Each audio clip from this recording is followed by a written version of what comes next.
They have failed the state of Alabama completely. New at 5, you just heard from one of Jimmy Spencer's original victims in the Shoals.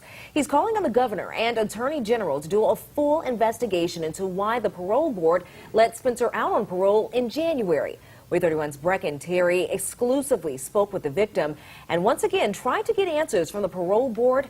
She joins us now live from Franklin County. Brecken. This is the courthouse where Jimmy Spencer was sentenced to life in prison for breaking into homes in Franklin County, yet he was paroled. One of Spencer's victims in Franklin County wants to know why, and he asked us to protect his identity for safety reasons.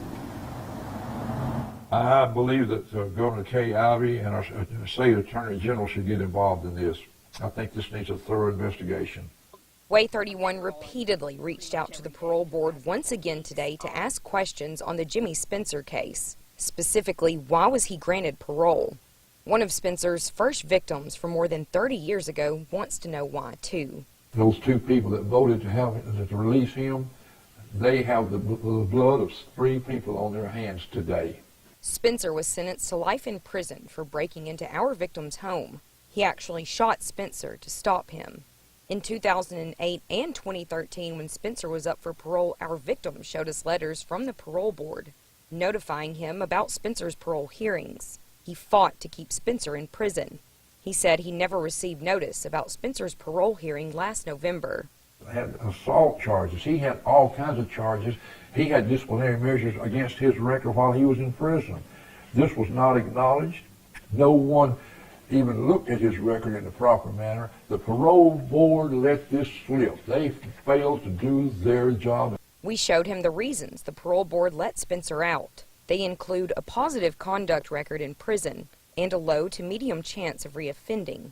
But Spencer did act up while in prison, escaping 3 times and assaulting another inmate. It's an insult. This is actually an insult to the people in the state of Alabama that go out and enforce the laws and try to conduct themselves in a proper manner, and even the prisoners that are in prison now that want rehabilitation, and they let scum like this out. This man is furious Spencer was released.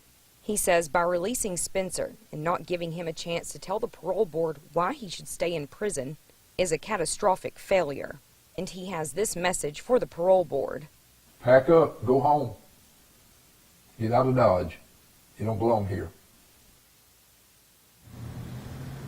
We have sent open records requests to the parole board asking them to give us proof that they notified or even tried to notify this victim or Franklin County officials about Spencer's 2017 parole hearing. They've yet to get back to us or produce that proof. We've also filed an open records request with the Department of Corrections asking for Spencer's complete conduct history while he was in prison. Live in Franklin County, Brecken Terry, WAY31 News. All right.